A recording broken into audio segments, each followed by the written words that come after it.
Hello, everyone, and welcome to Coaching Think Talk. I am Life Coach Tindy Hoya from Life Coach Philippines, and this is Coaching for Relationship.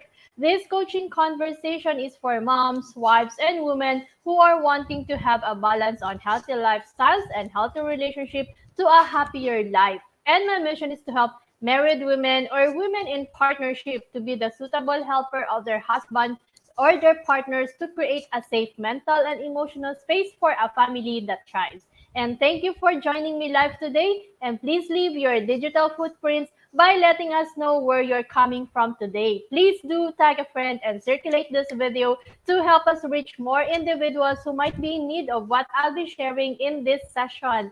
And you may also give some shout outs to people you want to greet and reach out with some inspiring message. So malay mo, this is the only time that someone reach out to them and they've been needing a word of hope or a word of inspiration from someone. So do tag them along or you can invite them here. They might be needing a space where they can really share and express themselves. So do tag them here and let's have a conversation with them this afternoon. And of course, if you are watching this on a replay, please comment #replay. I am streaming via YouTube channel Coach AI Connect and via FB page of Life Coach Philippines. And if you're new to our platform, please like, follow, and subscribe.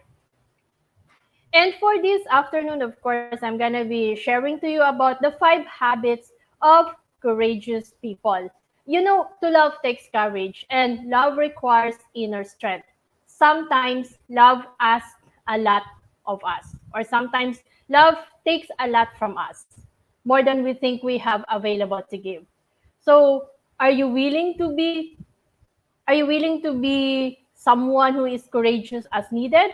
Because the alternative to close oneself from love is out of fear or it's a viable option.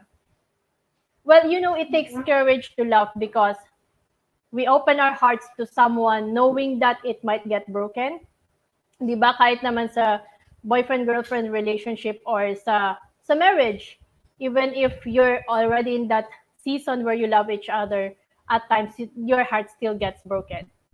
And of course, to love needs courage because when we love, pwedeng we share our deepest needs and desires, but at times it's not met and we're hurt.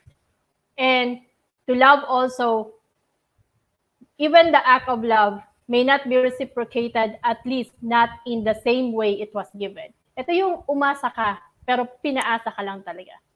So, syempre, masakit yun, di ba? So, you need that courage. So, thank you everyone for joining me this afternoon. Usapang love, pero it's more on the courage that we're gonna be talking about. So, let me just say hello to the coaches jumping in. And, of course, we have Coach Lynn, Coach Candy, Coach Mao, hello, Coach AP, Coach Joanna, Coach Riza. Thank you so much for joining me this afternoon. And of course, for those of you joining me for the first time, or this is the first time you're seeing me, this is the first time that you've encountered me, let me just introduce myself. I am Coach Tindy Hoya.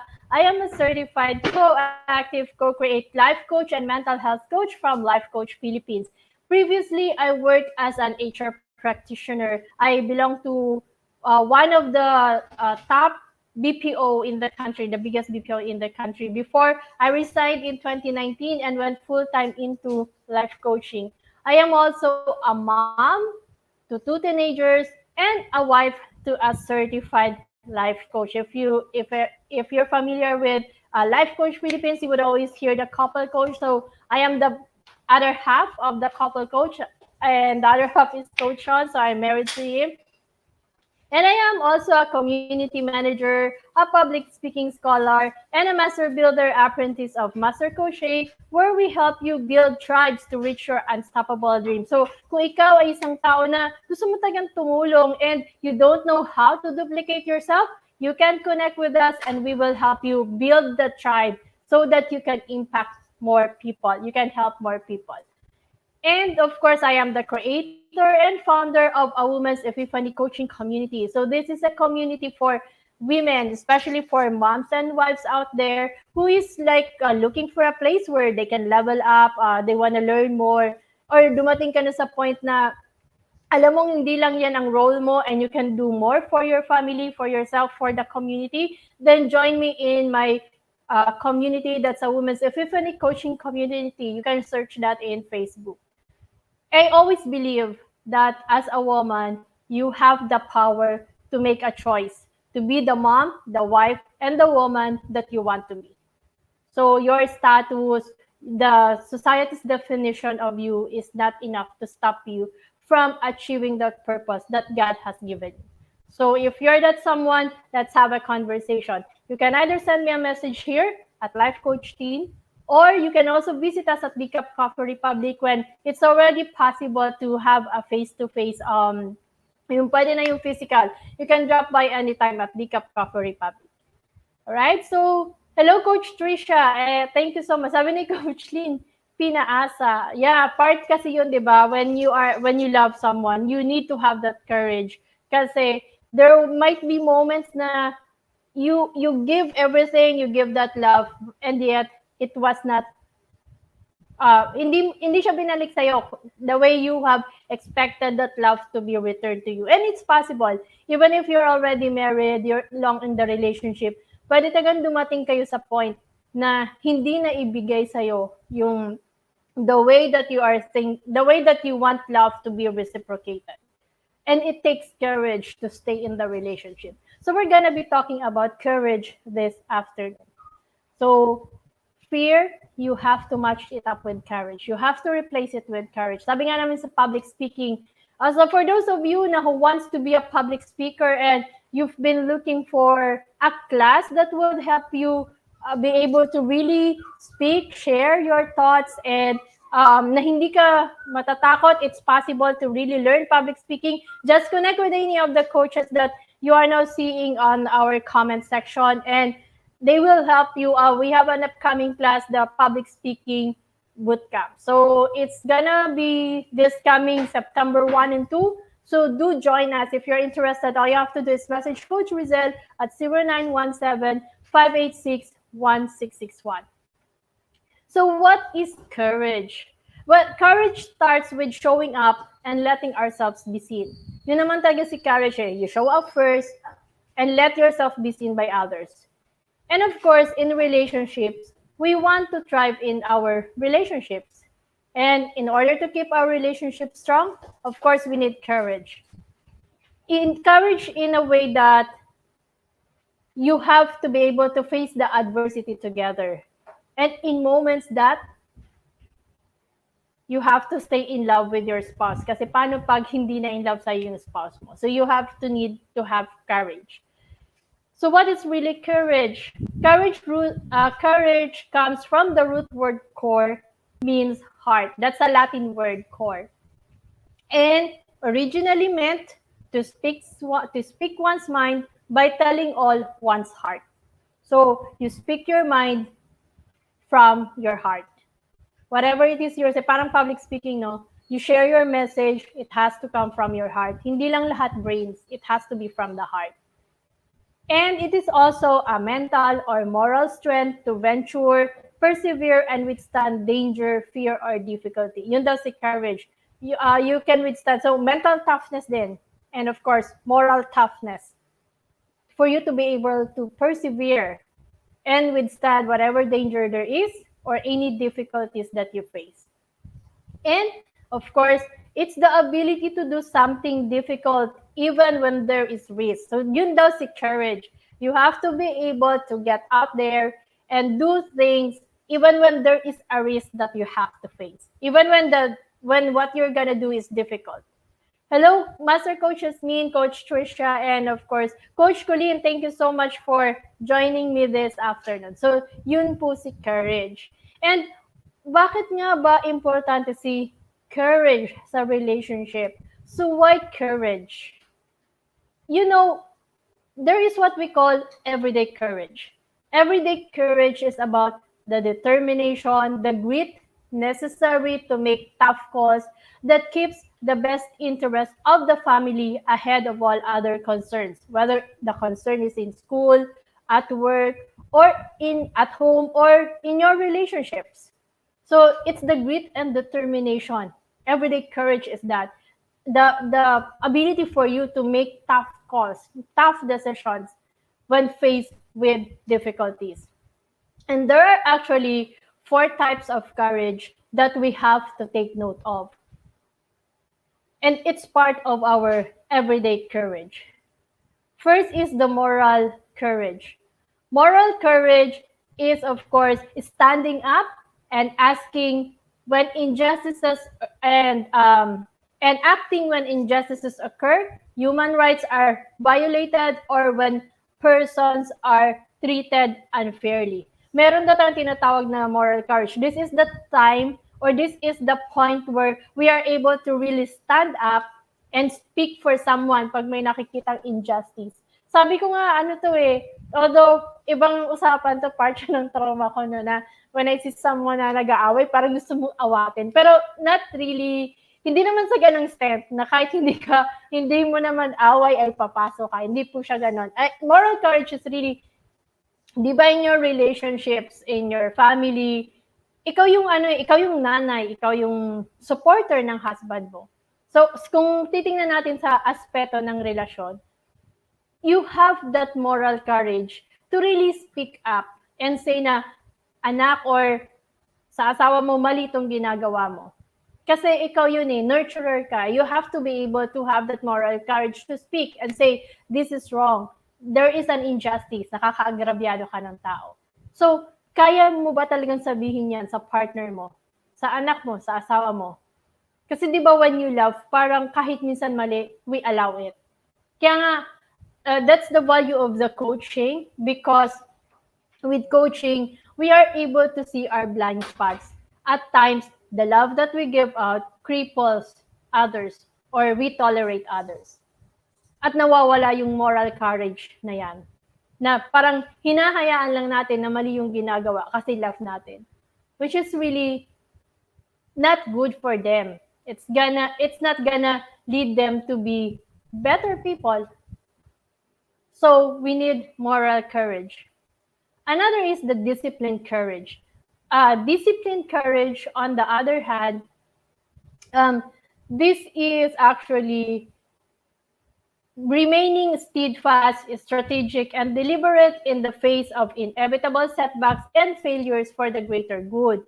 So that means you need the courage to address important issues and maintain a focus on the goal or desired outcome. So disciplined courage means you have the capability to address whatever is important, na hindi ka nasisway, kung nakita mong mali, nakafocus ka dun sa mali at pag-uusapan nyo, at you have that disciplined courage to really talk about it. Hindi yung idadivert yung mga usapan, kasi nga, because there's love, di ba? Kasama talaga yun sa relationship.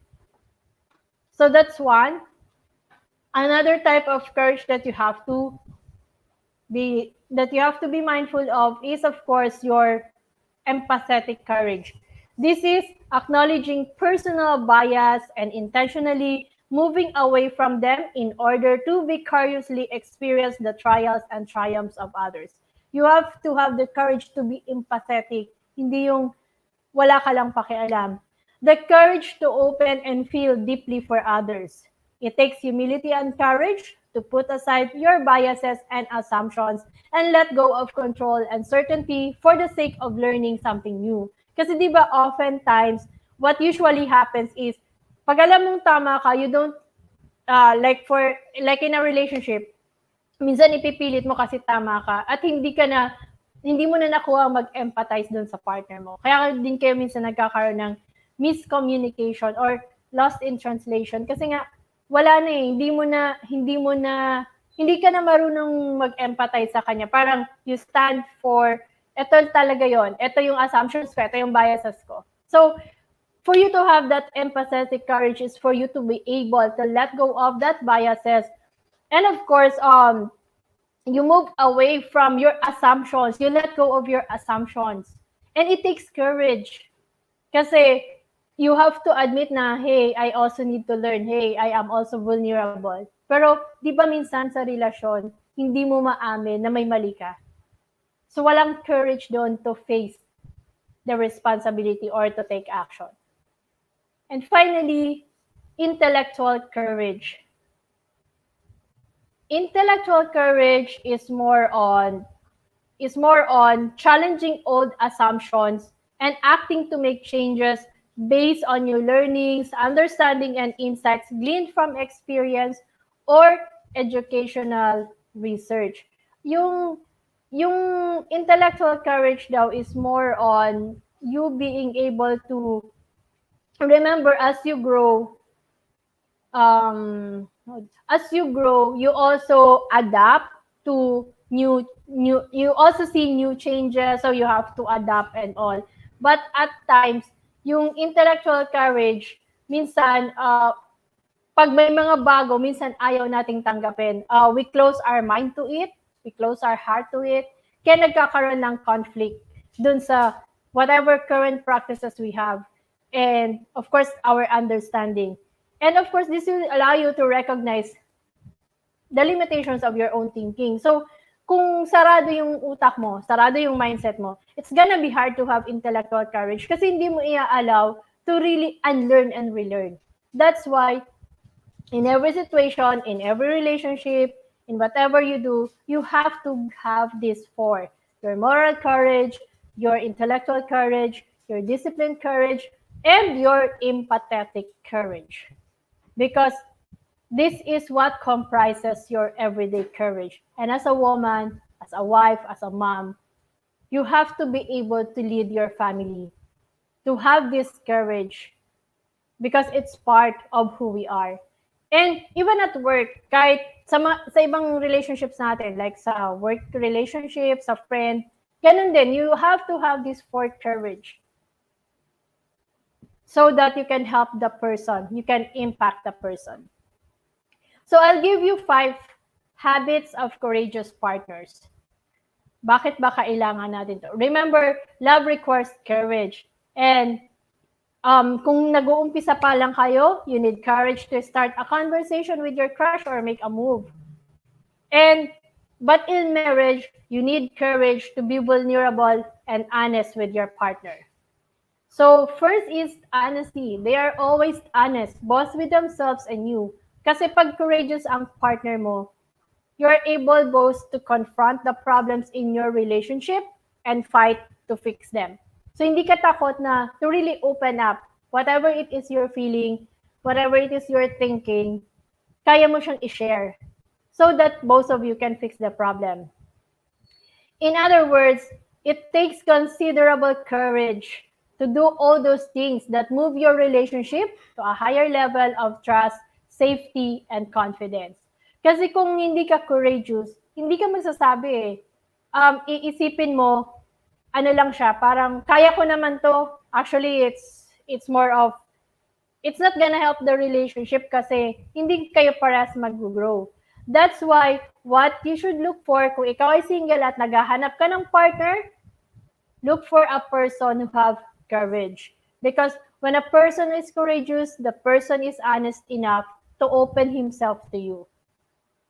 And of course, he or she acknowledges what it is that they have. Honesty is a prerequisite for courage and an essential component of any healthy relationship. An honest partner not only helps to move your relationship forward, but they also make it easier to take the risk that can help you grow as an individual. So, hindi siya natatakot kasi honest nga siyang mag-open up.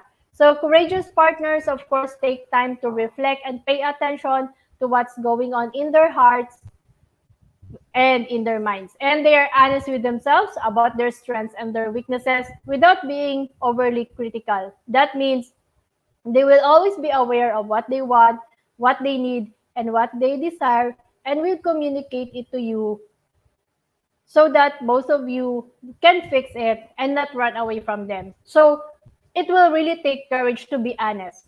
Be honest with oneself and be honest with a partner. So this is one of the traits that you have to look for. Kung single ka at naghahanap ka ng partner, then this must be a consideration for you. Second is, they accept reality for what it is. Remember, when you're with someone, it's possible that your partner cannot cannot support themselves and let alone support you in the face of hardship or challenges. Well, life can be unfair and unpredictable. There are some things that we cannot change, and there are challenging situations each and every one of us will have to face. So when your partner is courageous, they are able to accept that life is a series of fortunate and unfortunate events. And yes, we cannot always get what we want or even what we deserve, but they know how to acknowledge the problems and they don't run away from them. So that means accepted nila yung reality at magtutulungan kayo to work on it. Hindi yung tatakbuhan kasi mahirap. Kasi challenging yung life. Kasi ang daming problema. Di ba sa relasyon naman, like sa mag-asawa, hindi naman talaga nawawala ang problems eh. Pwedeng dumating kayo sa point na wala na kayong pera. Like kami ni Coach Ron, nung nag-transition kami from corporate to full-time coaching. Di ba, from corporate, malaki talaga ang sahod ni Coach Ron eh. It's 6 digit. So, malaking tama siya sa finances. But we have to be courageous enough to face na teka, may change tayo. Tingnan muna natin kung paano tayo gagalaw. So we both faced it. Hindi yung tumakbo yung isa. Kasi possible yun. Kaya di ba minsan, people like in relationships, naghihiwalay sila pag wala ng pera yung isa or hirap sila sa pera. Kasi hindi kaya ng isa na mag-give in na hindi na discomfort na wala ng pera, wala ng pambayad sa mga ganito, or wala na akong pambiling ganito. Ang dami nang hinahanap. So it takes courage for both of you to be able to accept the reality of what you have. Because it's not always that life will be shiny, will be bright. Diba? Parang hindi naman lahat ng oras masaya talaga. There would always be challenges that will come your way. So kung hindi courageous ang partner mo, paano na yung relasyon? And having a partner who is courageous is really great because they will stick with you no matter what kind of trial or hardship comes. Hindi ka basta iiwan lang. Hindi mag-give up kasi mahirap na. So that is one also of the traits that they need. And of course, another one is they always speak up when something is wrong. This is also one of the traits of a courageous partner or habit of a courageous partner. Most of us experiences moments where we have to look the other way when our partner did something wrong. Di ba, minsan, you will just, parang, hindi mo na lang papansinin, tingin ka na sa kabila, nakita mong mali or na-hurt ka. So, instead na you bravely speak up, kaya di ba dumadating sa point na minsan ang dami na nating tolerations, tapos pag sagad na, pag malala na yung problema, saka tayo nagko-complain, saka tayo nagre-react, which is minsan mahirap ng ayusin. Kaya yun nga yung sinasabi namin sa mga couples naming friends, no? Because most often, pag okay pa, sige lang. Parang wala lang, okay naman, nag-uusap naman kami without really knowing na they are now tolerating each other. They are already on the point of toleration. Kasi hindi lang siya usap lang talaga na kumusta, housework. Hindi, you have to have deeper conversation. Kaya lang minsan, we mistake it for, okay lang, nag-uusap naman kami. Lumalabas naman kayo, nagde-date naman kami. But really, ano na nga ba yung mga pinag-uusapan nyo? Are you looking forward to the future together? Are you doing something about it? Are you planning for it? Or pagdating ng oras, marirealize na, teka lang, parang hindi na kami sync. Parang hindi na kami okay. Or madami na bang nangyari in between na dumating na kayo sa point na minsan hindi na kayo nag-uusap. Kasi ang dami mong inalaw. You were not brave enough to really speak up. And when your partner is courageous, they do not allow these things to happen repeatedly. When they see something is wrong in the relationship, or when there is something that bothers or hurts them, they make sure they tell. They speak to you. Which is dapat naman taga ganun ang relationship. You have to have this habit that you are able to speak up when something is wrong. Kasi kung iaalaw mo siya ng iaalaw, that's gonna be tolerations. And in the long run, it's not gonna be good for your relationship. And finally, pang-apat pa lang pala to. Fourth is they don't care about what other people think. Ano nga ba yung significance ng habit na to in having a courageous partner? Well, so many people lead their lives trying to please others, like our in-laws, our relatives, the people around us. We get so caught up with what other people expect from us based on the social scripts we were taught growing up. So what are social scripts? Social script refers to certain norms and practices that are constructed by society. And these norms end up governing the life of the people who live within them. So when you have a courageous partner, it's the only way that your relationship can last, because a courageous partner don't let others criticize them and sway them to follow these social scripts. They are confident in their choices to make the relationship works. Hindi sila nakikinig na ay like syempre 'di ba both of you came from different families, so you have different backgrounds. And syempre iba din yung way na pinalaki ka, iba din yung way na lumaki yung partner mo. And most often, what usually happens, lalo na kung kasama nyo yung in-laws and all, may comparison na ganito kami noon, tapos dapat ngayon ganito, ganyan gawin nyo. And at times you conform to these social scripts kasi ayaw mo ng confrontation, you are not able to speak up. So, but when your partner is courageous enough, kaya niyang mag-stand up na, hey, this is our family, I appreciate your, hindi mo naman syempre aawayin, di ba? It's a no-no. Kahit minsan hindi maganda yung narinig mo, you cannot really, you have to honor the parents of your partner. Same way it goes as the other. So, pwedeng sabihin na, I appreciate what you're suggesting, yan kasi kayo noon, pero eto na kasi ngayon, we have to adapt. This is what hindi yung you care more, pero deep inside, may effect siya sa moral mo moral courage mo. Kasi mentally, it's not gonna help you out na ang dami mong gustong sabihin pero hindi mo masabi. So, it's gonna affect the relationship in the long run. Subconsciously, may nangyayari din. So, it's really better that you have the habit that you don't care about. You can consider, but if you think it's not gonna work for you, then learn how to say no. Know the boundaries. Do not allow people to dictate. So that's one of the habits. And finally, courageous people or courageous partner take off their emotional mask.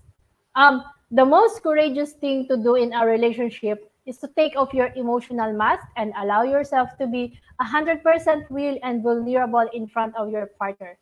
How often ba na dumating ka sa point na when you were already in the relationship, you were already in the marriage, you realize na may portion na hindi mo alam, na parang may discovery. Kami ni Coach Sean, there are a lot of things that we were able to discover about us in the 19 years that we have been married. And what helped us discover it and create that proper response is coaching. Kasi kung hindi siguro kami coach, siguro malaking away siya, ang daming nangyari, pwedeng hindi na kami. So that's the value, that's why we value coaching so much, because we know how it affected our family, how it strengthened the bond of our relationship with the two of us and our kids.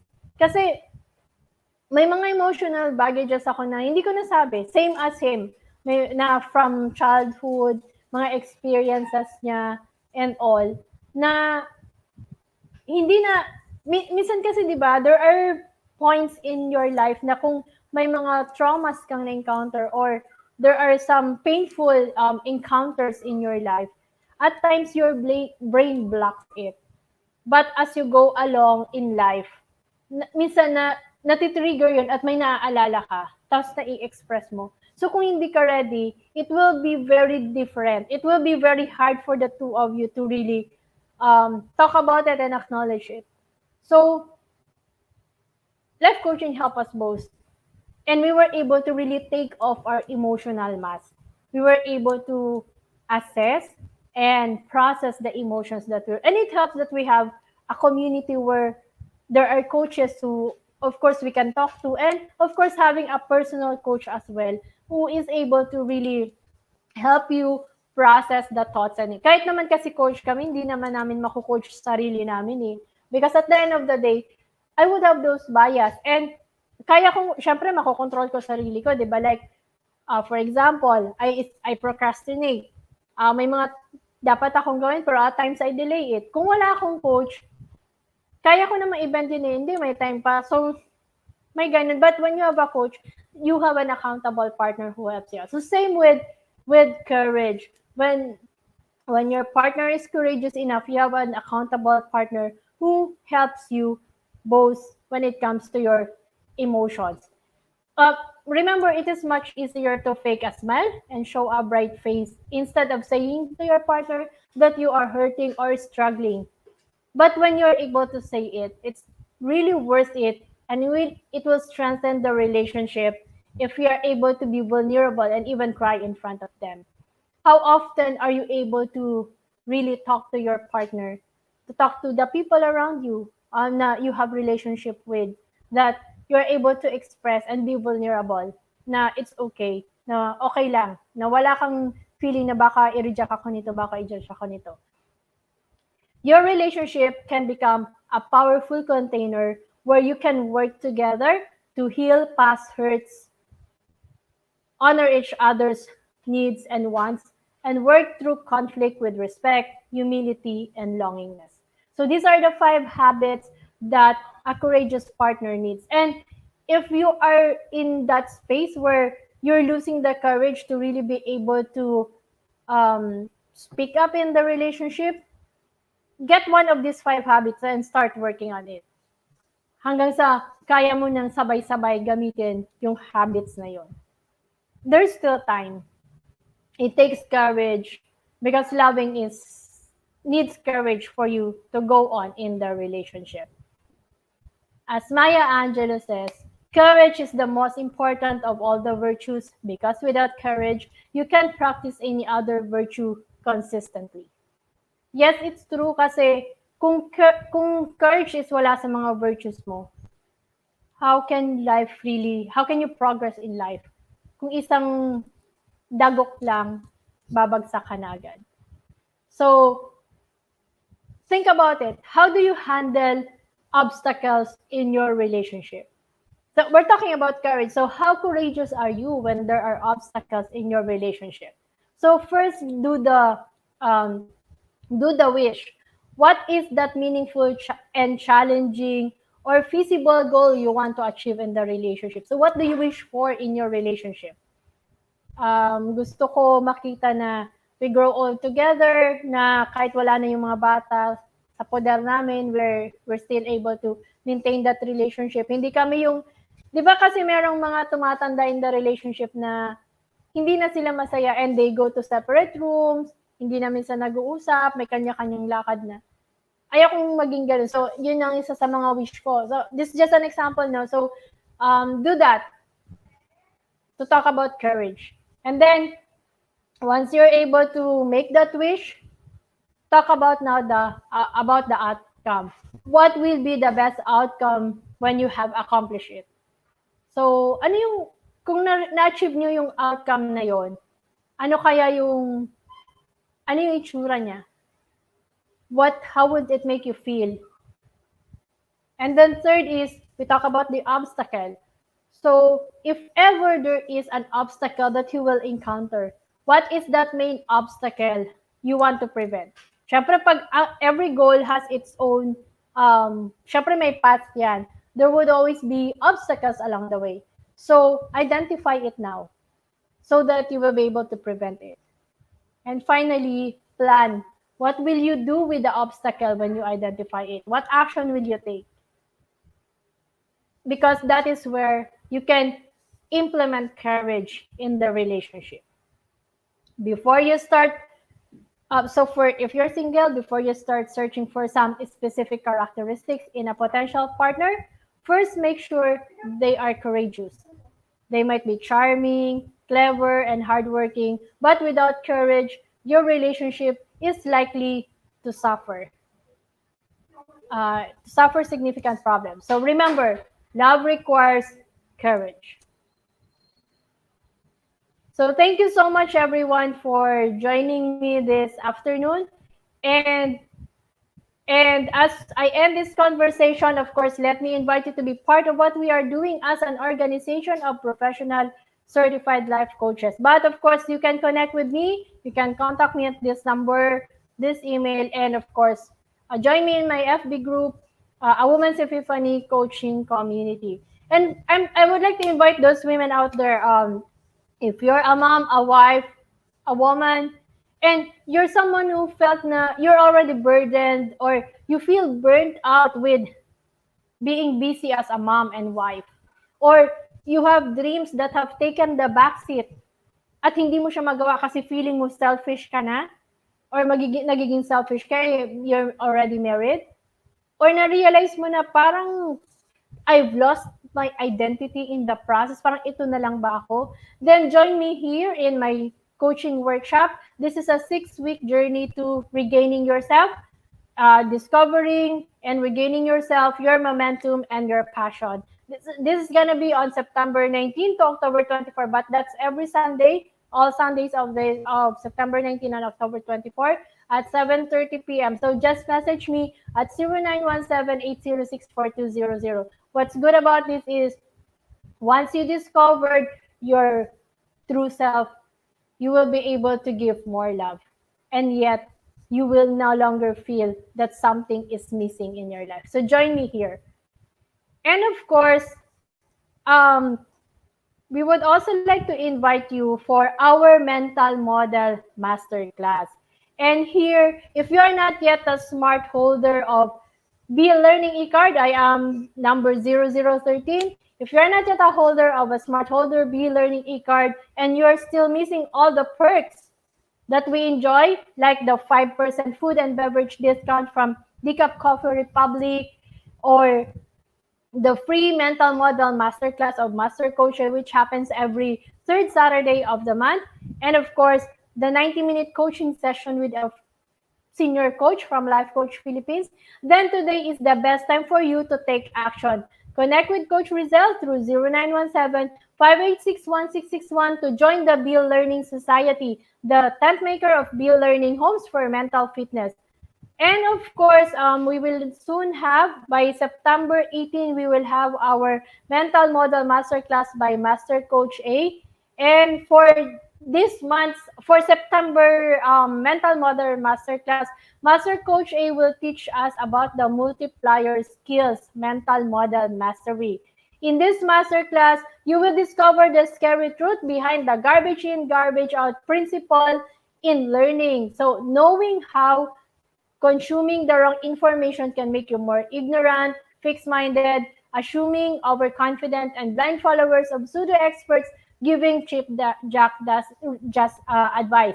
Remember, not all we consume online, not all free resources can help us in our growth. And not everything that we read is something that we can really use, something that will really be beneficial to us. So learn what and how you should be learning so that you can experience accelerated success with less wasted time. So wag mo nang sayangin yung oras mo kababasa ng mga hindi naman makakatulong sa'yo. Or di ba minsan may mga binabasa tayo na not really helpful for us kasi hindi naman talaga yun yung passion natin or hindi naman talaga yun yung career natin. Then know the secret behind, know how you can maximize the skill of learning. So join us in this mental model masterclass. Just connect with us or with Coach Rizal at 0917-586-1661. And also, as we would like also to invite you to be one of us. For if you are someone who decides to embark on a journey of becoming a certified life coach, Master Coach A now offers co-actively co-create life coach certification program. This is a comprehensive approach to learning and mastering life coaching as an active process of creating a new path to achieving results in life so that success is inevitable in every coaching relationship. It includes a 21-day web-based learning. So the 21-day web-based is, of course, online. You have to access it in 21 days. And this is more of about the foundations of life coaching. And after that, you also get the 3-day life coaching bootcamp with Master Coach A. This is a class that you shouldn't miss. In this class, Master Coach A will now teach you the foundations, the applications, and you will also experience how it is being done. And of course, a 3-day live business bootcamp with senior coaching team. Yung business bootcamp naman is for you to really see how you can monetize from the profession, because some of us uses it really as our parang bread and butter namin. So you can check out how we do it. The program package also comes with many other bonuses. So connect with Coach Rizel through 0917586161 to discover the opportunities waiting for you in this profession.